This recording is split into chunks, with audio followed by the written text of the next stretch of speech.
Praise the Lord. கர்த்தருடைய பரிசுத்த நாமத்துக்கு மகிமை உண்டாவதாக. இன்றைய நாள் பொழுதிலே உணரும் சந்திப்பதை நான் மிகவும் மகிழ்ச்சி கொள்கிறேன். கர்த்தர் உங்களை ஆசீர்வதித்து உங்களை உங்கள் குடும்பங்களையும் பாதுகாத்து வழிநடத்துவாராக. எனக்கு அருமையானவர்களே, இன்றைய நாளுக்கான இறை வாக்கியம் நியாயாதிபதிகள் 5ஆம் அதிகாரம் 31ஆம் திருவார்த்தை. கர்த்தாவே, உம்மை பகைக்கிற யாவரும் இப்படியே அழிய கடுவார்கள். கர்த்தரிடத்தில், அதாவது அவரில் அன்பு கூறுவர்களோ வல்லமையோடு உதிக்கிற சூரியனைப் போல இருக்க கடுவார்கள் என்று பாடினார்கள். பின்பு தேசம் 40 வருஷம் அமைதலாய் இருந்தது. கர்த்தரிடத்தில் அன்பு கூறுகிறவர்கள் சூரியனைப் போல பிரகாசமாக இருப்பாங்களாம். அதாவது வல்லமையோடு உதிக்கிற சூரியனைப் போல இருக்க கடவார்கள். அதாவது ஒரு சூரியனுடைய வெளிச்சத்தை எப்பேற்பட்ட மலைகள் ஆனாலும் சரி, இல்லை மரம் செடி கொடிகள் ஆனாலும் சரி, மனிதனுடைய செயல்திறனுக்கு அப்பாற்பட்டது இந்த சூரிய வெப்பம், சூரிய வெளிச்சம்.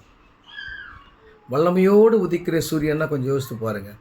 உலக பிரகாரமான உதிக்கிற சூரியனுடைய வெப்பத்தையும் நம்மளால் தாங்க முடியும்.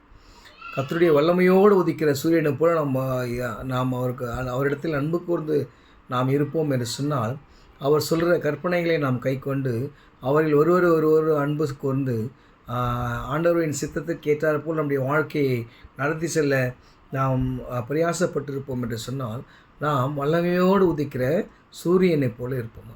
நம்முடைய வாழ்க்கை அவ்வளோ பிரகாசமாக இருக்கும். நாம் செய்கிற காரியங்கள் அவ்வளோ பிரகாசமாக இருக்கும். நம்மை சார்ந்து இருக்கிற அனைவரும் அப்படி ஒரு பிரகாசத்திலே, வெளிச்சத்திலே அவர்கள் என்ன பண்ணுவாங்க? விருத்தி அடைவார்கள். அதனால் நாம் கர்த்தரிடத்தில் அன்பு கூறும்போது, கர்த்தரிடத்தில் அன்பை நாம் நம்முடைய தாழ்மையை அவரிடத்தில் வெளிப்படுத்தும் போது, அவர் அன்பை பெற்றுக்கொண்டவர்களாய் அவருடைய அன்பிலே நாம் வளரும்போது, கர்த்தர் என்ன பண்ணுறாரு? நம்மையும் நம்முடைய குடும்பங்களையும் வல்லமையோடு உதிக்கிற சூரியனை போல பிரகாசிக்க செய்வார்.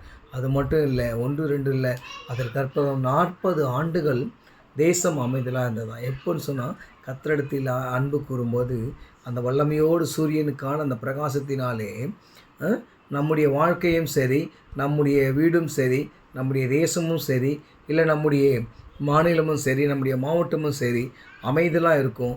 எப்படின்னு சொன்னால், நாம் கர்த்தரிடத்தில் அன்பு கூர்ந்து அவரை சார்ந்து வாழும்போது அந்த அமைதல் நம்மளுக்கு கிடைக்கும். அந்த அமைதலில் சமாதானத்தை பெற்றுக்கொள்ள வேண்டும் என்று சொன்னால், நாம் கர்த்தரிடத்தில் அன்புள்ளதாக இருப்போம். கர்த்தர் நம்முடைய குடும்பங்களை ஆசீர்வதித்து பாதுகாத்து வழி நடத்துவாராக. ஆமென்.